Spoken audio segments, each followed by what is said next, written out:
Welcome back to my channel. I'm going to take a little break from Living Dead dolls, and I want to go back to the doll series that got my channel started a couple years ago and talk about artist Riri Fujuku's first attempt at a doll series with an American distributor called Lily of the Grove, which was distributed by a company called the Stevenson Entertainment Group that's been around since 2002, and they were initially known for action figures.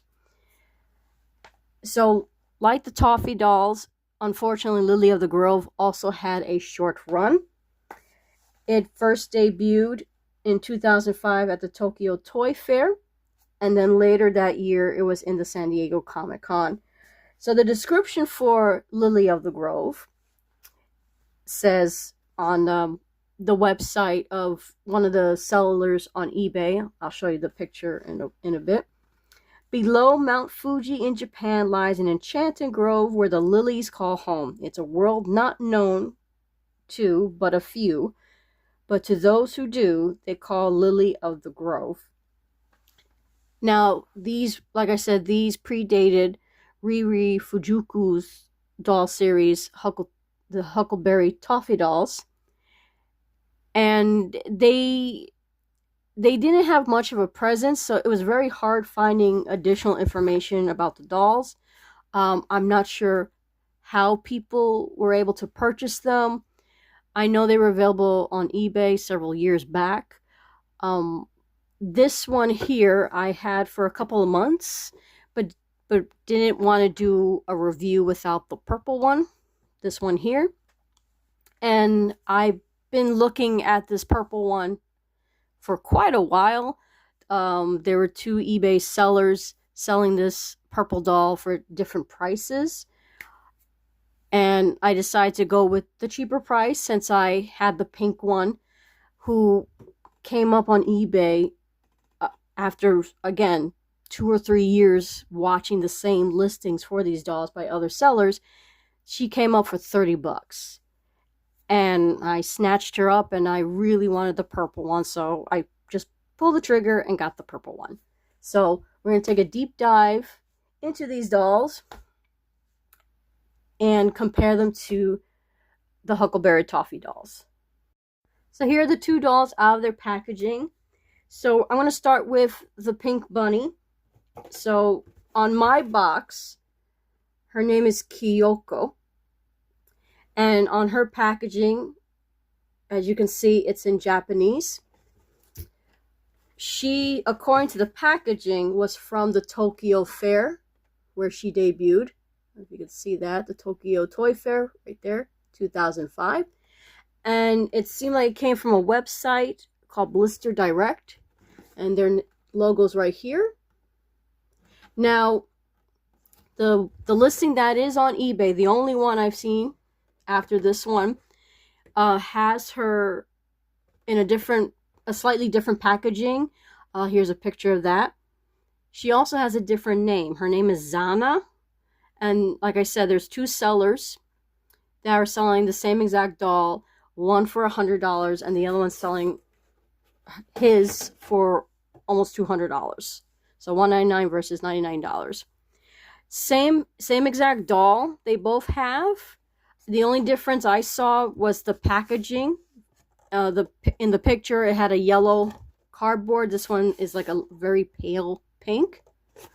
Okay, and again, she's the same exact doll, and there was another version of her, and she has like brown eyes and a slightly different placement of the eyes.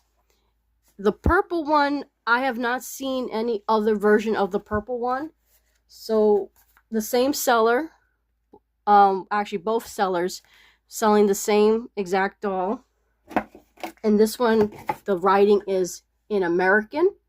So this one says the inaugural doll, Yazoo, limited to 300 pieces. Zana is limited to 200.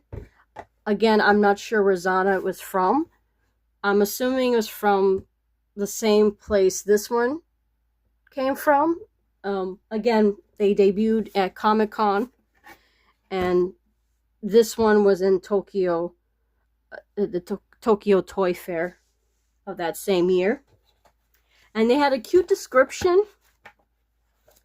They're like Blythe dolls mixed with a stuffed animal, and their eyes are like so funny.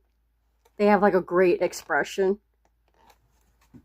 Like they can't believe they're in this cute costume. And I just thought they were really cool to get because, like I said, they predated Huckleberry Toffee dolls, a doll series that I have the complete collection of.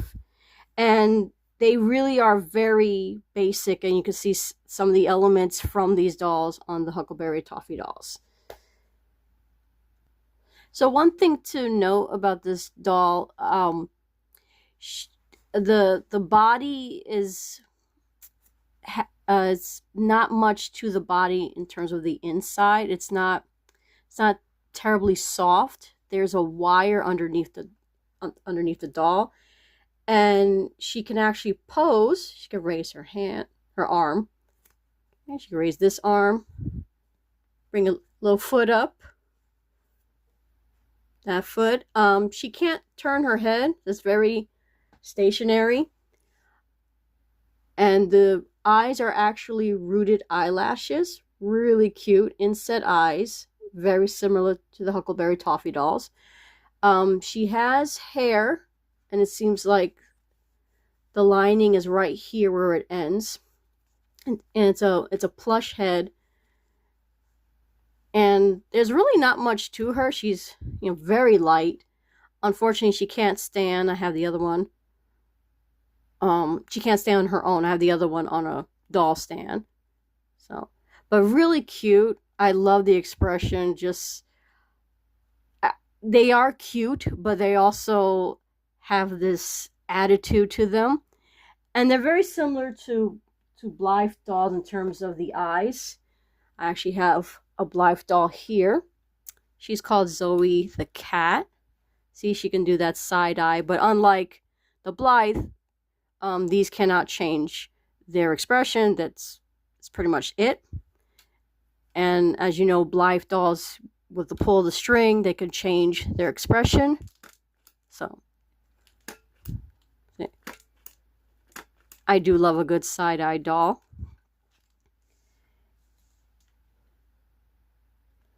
And Kyoko, she has more of a side eye than Yazu, who's looking up. And again, same points of articulation. I just think they're really cute, and like I said, I really love Riri Fujuku. She sells bags on Etsy now, and I always miss out on her bags, but I really want to buy a doll of hers, but she seems to stop making dolls, and that's a shame because her dolls are very, very pretty, very creative. And she has the same hair, exact hairstyle, the rooted eyelashes. Her eyes are a slightly different color. They're not as blue as Yazu. And I want to compare them to the Toffee dolls. So here I have Pinky, Lily, okay, and Victoria. And again, I did videos on these girls. This is what started my channel. And like I said, you see the same elements make it to these that began with these dolls. Okay. There's definitely more articulation in the dolls. They can't move their heads either. That's probably the same thing as these dolls. Their expressions are very similar. Just one particular expression. That's what I like about these two. They have a little more personality. even though they can't do much. And of course, as you could see, these lovely outfits they have, and much more hair. They don't have the eyelashes, unfortunately. I mean, not that they need it, but they don't have that. The face, I don't know if it's the same material.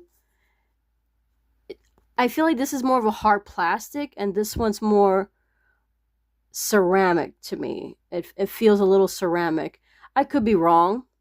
And the bodies themselves, the fur is so much softer than these dolls. But like I said, it's such a cool thing to see where these dolls came from. And I'm like I said, they're really cute. Would I recommend them? Like I said, if you like Blythe dolls, because these are definitely like Blythe dolls, but just to warn you, there's not much to them. And unfortunately on eBay, those two sellers, they're the only game in town. I have not seen them anywhere. And one of the sellers, the one I got the purple one from, he or she, I didn't look at the sender, they sold her for $70, well, $69, so it came out to $70. And like I said, this one I got from it was just random, and they had her for like $30. And the box was damaged, so she had like a hole.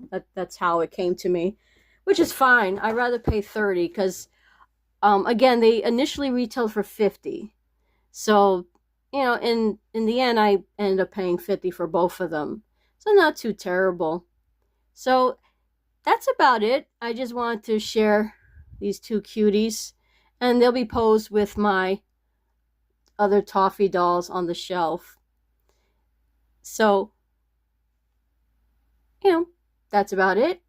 And like I said, if you are interested, there are two different sellers selling these dolls. She goes under the name of Zana. That's how you'll find her. And when you find her, you'll find her. The seller that I bought this one from does not have